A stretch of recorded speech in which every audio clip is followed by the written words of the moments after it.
komið sæl aftur og velkomin að Rauða borðinu. Ég heiti Marja Lilja og hingað komin Gunnhildur Sveinsdóttir til þess að ræða verkefni sem hún stendur fyrir í félagi við aðra. Kjólar fyrir Gaza. Vertu velkomin. Hæ, takk. Kjólasveinninn, það svona... Ég var ekki búin að hugsa það. Já, kjólasveinninn, ég mætt. Já, þú ert mætt. Hvaða, það kannski svona... segir sér svo litið sjálft. Hvað eru það að gera og þú ekki? Ertu til í að útskýra fyrir okkur verkefni? Já, við fengum þessa hugmynd til að reyna að safna einhver maur fyrir fólk á Gaza. Og það snýst semst það að við erum að safna jólakjólum, eða bara kjólum, fallegum kjólum frá konum á Íslandi og erum búin að fá heljarnar helling af geggjuðum kjólum sem að konur eru búin að koma og gefa okkur og svo erum við að selja kjólana á jólakjólasölu fyrir Gaza í Verslunarhöllinni sem er á Laugavegi /Grettisgötu. Já, einmitt. Og allur ágóði þess að það er allir bara sjálfboðavinnu og Verslunarhöllin gefur básana og tekur enga prósent á sölunni, þannig að allir kjólar sem við seljum er bara ágóðum fyrir beint í hjálparstarf til Gaza. Já, og hvað, fárlega spurning, en hvað var það sem var svona, ruddi ykkur af stað með þetta verkefni? Ég er náttúrulega bara búin að vera dálítið svona aktív og fylgjast með ástandinu í Palestínu og á Gaza síðan að það varð verra og er búin að vera að reyna einhvern veginn eftir bestu getu stundum að reyna einhvern veginn styðja eitthvað fólk fjárhagslega og gefið einhverja smá upphæðir og en svo gerði ég þetta einhvern tímann sjálf að ég er dálítið fatafrík og ég elska second hand shopping. Þú veist, ég kaupi helst ekki ný föt en ég fer mikið í svona verslanir sem eru að selja notuð föt og geri það sjálf, fer og sel mín föt sem ég er hætt að nota. Þetta er svolítið svona skemmtilegur fatakúltúr. Algjörlega, ég er alveg bara húgt á þessu þetta áhugamál hjá mér. Þannig ég gerði það einhvern tímann, hvenær var það? Einhvern tímann á árinu fór ég og seldi í Verslunarhöllinni, leigði mig bara bás og seldi fyrir eitthvað 100.000 krónur og þær í Verslunarhöllinni, maðurkunnari í Verslunarhöllinni vissu að fréttaði hvað ég var að gera, þannig að þá gáfu þær mér básinn og gáfu mér veglega upphæð líka sem ég nota, eða gat svo styrt fólk á Gaza. Og það var náttúrulega bara, ég bara einhvern veginn fattaði, þetta er einhver leið til að safna einhverjum aur. Þannig að fyrst fékk ég bara þessa hugmynd núna, ég ætla bara einhvern veginn að leigja mig bás og selja og eitthvað. Svo var ekkert laust hjá þeim nema bara rétt fyrir jólin. Og þá poppaði þessi hugmyndi upp. Ég fæ, þú veist, bara þetta að safna kjólum. Af því að langar öllum, eða ég held að flestum langar í nýjan kjól fyrir jólin eða eitthvað að vera pínufítnum jólin, Þannig að þá fékk ég þessa hugmynd að bara safna hreinlega konum og fyrst alltaf ég bara eitthvað fá frá vinkonum og systurum mínum og eitthvað þannig, Bara hafa þetta eitthvað lítið og nett, En svo bara eitthvað frétti fólk af þessu og þannig að þetta bara óks og er orðið bara smá dæmi núna. Já, og þeir eru með móttöku í einu sinni viku núna? Það var einu sinni viku en núna erum við eiginlega búin að ákveða þegar fólk eða konur vilja koma og gefa kjóla þá geta þær farið í Stefánsbúð sem er á Laugavegi 7. Það bara opnum tíma, venjulegum opnum tíma búða 11 til 6 og 11 til 5 á laugardögum. Þannig að þar getur fólk farið og skilað inn kjólum sem það vill gefa. Og þar takaði við kjólum. En svo höfum við líka verið, Hrefna, vinkona mín hefur bara verið að taka á móti kjólum heima hjá sér. Lagerinn okkar er þar. Stofan hennar undirlagt af kjólum. Ég ætlaði að spyrja þig að því, eru þið ekki trættar um að hreinlega bara drukna í kjólum? Voru fréttir bara í síðustu viku að hver Íslendingur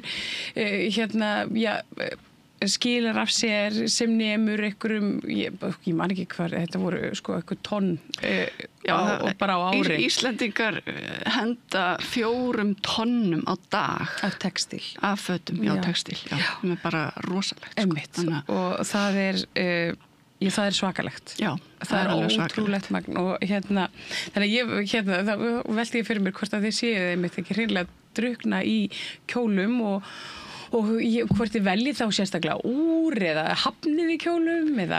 Já, sko, svona fyrirmælin eru til kvenna eða fólk sem vill gefa að við viljum ekki heilu ruslapókana af fötum. Við viljum velvaldar flíkur, eigulegar og eitthvað sem kannski konur myndi klæðast í samkvæmi jólin. Þannig að já, þannig að bara, ég hef sagt svona 1 til 10 kjólar sem að konur mega gefa, við viljum ekki meira frá hverri. Og já, þannig að, ég hef haft áhyggjur af því að fá mikið. Og þannig að ég svona, já, þess vegna erum við líka bara með þessi fyrirmæli, við viljum ekki fá eitthvað of mikið, við viljum fá eigulega kjóla. Og svo til þess að verkefni gangi upp, þá þarf náttúrulega fólk líka að fara í verslanahöllina og versla kjól. Já. Það er ekki nóg að gefa kjóla. Nei, og ég ætla að koma og örugglega kaupa mér 2-3 fyrir öll jólabóðin, maður þarf auðvitað að vera með til skiptana. Þetta svona ástæðan fyrir og þín tengsl svona við ástandi á Gaza. Hvenær byrjar þú svona að fylgjast með því sem að eiga sér stað þar og hvenær ákveður svona hjá sjálfrið að svona þú verður að gera eitthvað? Sko, ég hef svo lengi haft áhuga á bara mannréttindamálum og mannúðarmálum og bara frá því ég var barn eða unglingur hef ég látið mig þau mál varða og þá náttúrulega óhjákvæmilega fylgist maður með Palestínu og því hvernig það hefur verið bara í gegnum síðan ég fæddist eiginlega og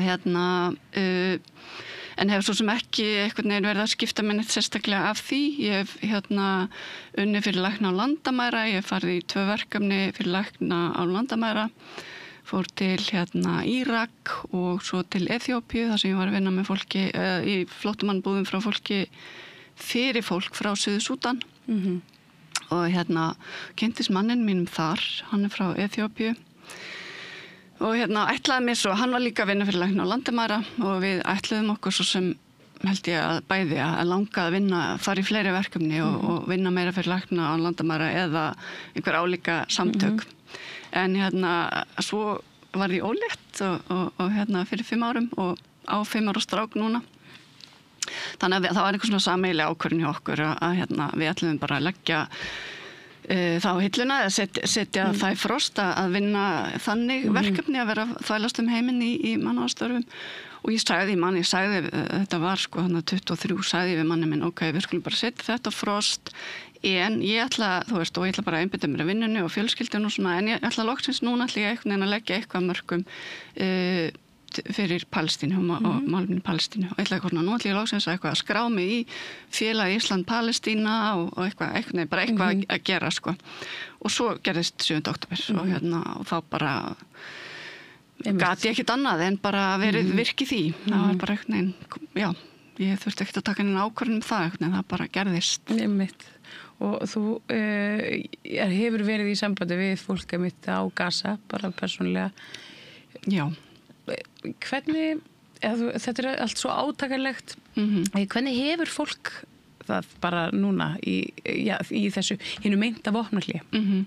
Bara ekki gott. Nei. Það er bara maður svaraði þannig sko. Það er náttúrulega bara ekki að koma inn hjálpar aðstofan sem að fólk þarf. Ég las það núna síðast í morgun að talaði að sko 74% tjálta, búa náttúrulega bara að nánast allir í tjöldum núna 74% þeirra tjálta sem fólk býr í eru ekki íbúðarhæf og það er ekki að koma inn neinn tjöld eða neitt til uppbyggingar. Og svo náttúrulega hafa verið núna undanfarandi daga gífurlega rigningar og rok og þannig að það bara allt á floti og ég að fá skilaboð frá fólki að bara börnin og sofi með blautt teppi í kuldanum. Það vetur á Gaza og hann sannlega frekar kaldur. Já, ég meina, ég hef ekki komið til Palestínu en ég hef verið í Írak og ég hef komið til Líbanon að vetri til. Og ég meina í Írak að vetri þá bara mjög kalt. Ég man eftir þegar ég var þar, ég var mjög oft mjög kalt. En þar voru við samt í húsum, en þú veist, þar var bara ekki, maður þurfti að vera bara inni alltaf mjög vel klæddur og í mörgum lögum og þannig að það bara hryllingur til þess að hugsa að fólk sé þarna í meglegum tjöldum í kulda og blautt og með börn og þannig að neyðin mjög mikil. Já, ég held hún hafa ekki minnkað. Og hefur ekkert minnkað einmitt. Og það svona einmitt þær fréttir sem að maður les daglega að hjálpa starfsfólk með vistir og annað þær komast ekkert þarna að. Og það ennþá sprengjum rignir svona yfir og þetta er hryllilegt ástand. Ég fekk bara síðast í gær skilaboð frá einu sem var bara núna heyri ég bara sprengjum henni í kring sko. Og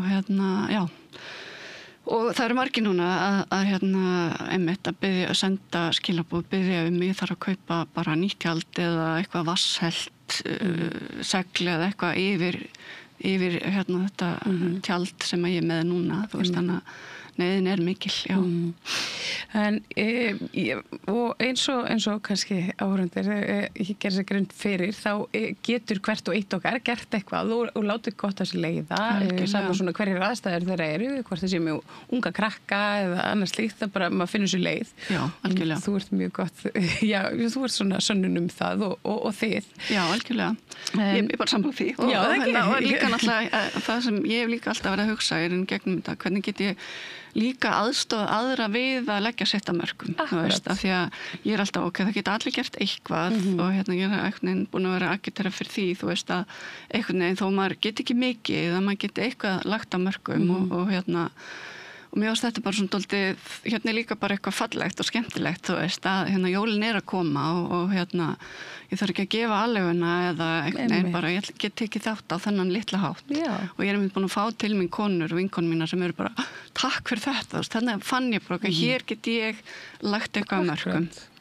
Með því að bæði með því að gefa kjól og líka og með því að kaupa sér jólakjól. Hver vill ekki hjálpa litlu barni sem vantar teppi eða skjóli yfir höfuðið. Og við erum að fá alls konar gúrm inn af kjólum, bæði nýjum og notaðum. Það líka verslanir og íslenskir hönnuðir að gefa okkur nýja ónotaða kjóla. Einmitt, ég hitti einnum síðustu helgi sem tilkynnti mér það að hann ætlaði að styðja vel við verkefnið. Og hann sagði einmitt líka þetta, það ætlaði fleiri, þannig að þetta virðist alltaf bara að vera algjört success. Ég vona það. En fólk þarf bara að kaupa kjóluna. Já, það er kaupa kjól. Og hvar getur það svona nálgast ykkur eða upplýsingar ykkur? Sko, það er bara, hvað heitir á íslensku, event á viðburður á Facebook sem heitir Jólakjólar fyrir Gaza. Og það er bara, þetta verkefni, þannig að þessi event fram að áramótum. Við ætlum að vera með áramótaþema milli jól og nýjárs, þá var það paljettur og glimmer. Opnið ekki bara búð? Þannig að það er bara, held ég, að fólk leitar eftir jólakjólar, heitir ekki Jólakjólar fyrir Gaza. Þá ætti að finna einhver upplýsingar það. Og svo má bara, ég bara að svara skilabóðum líka og einmitt, ef það hendar ekki fólki að skila kjólum niður í niður í Stefánsbúð, þá erum við að reyna að finna út af því líka, fólk geti bara droppa til okkar eða til einhver samstagsfólk. Eða hinga bara á samstöðunni, ég skal bara lofa því hér með, þegar mig bara skiljitur kjóla hér á skrifborðinu mínu frammi og ég skal koma á réttan stað. Og svo það náttúrulega Verslunarhöllin, að þar við að selja, það eru básar í miðri búðinni, sérstaklega merktir jólakjólar fyrir Gaza. Það ekki af því að þeir eru að gefa okkur bása, þannig að þetta ekki svona þessi hefðbundnu númer sem eru í búðinni, heldur bara í miðri búðinni nákvæmlega eru svona þvert á hina básana. Það sem að Kattholt var eins og Já, nákvæmlega, já. Og Ég fer ekkert oft í Verslun. Nei, ekki heldur. Og já, þar eru básarnir okkar og við fyllum á reglulega. Ég að fara með áfinningu núna á eftir og setja inn, svo ætlum ég að setja inn líka á Facebook kjólana sem að koma inn og svona, þannig að fólk getur líka farið og skoða hvað í boði. Og Verslunarhöllin líka með vefverslun. Þannig að þetta ekki bundið við það að fólk þurfa að fara og vera hér í Reykjavík. Það líka hægt að versla sér út á landi, bara í vefverslun Verslunarhallarinnar. Frábært og fá sent. Og þar heitir þetta Bás B og C. Ef þú leitar eftir kjóll í vefversluninni og þá sérðu kjólana sem eru á básum B og C. Það er hægt að versla bara á netinu, annarkvort að sækja í búðina eða svo það líka að senda með dropp. Vá, frábært. Guðmundur, þakka kærlega fyrir að koma hérna og greina okkur frá þessu verkefni og ég segi bara gangi ykkur sem allra best og við sjáumst örugglega nokkur sinnum fyrir jól. Ég kem og kíki við. Með því að ganga í leigjendasamtökin styður þú baráttu leigjenda. Leigjendasamtökin eru fyrir öll þau sem vilja vinna að réttlæti og öryggi á húsnæðismarkaði. Leigjendasamtökin.is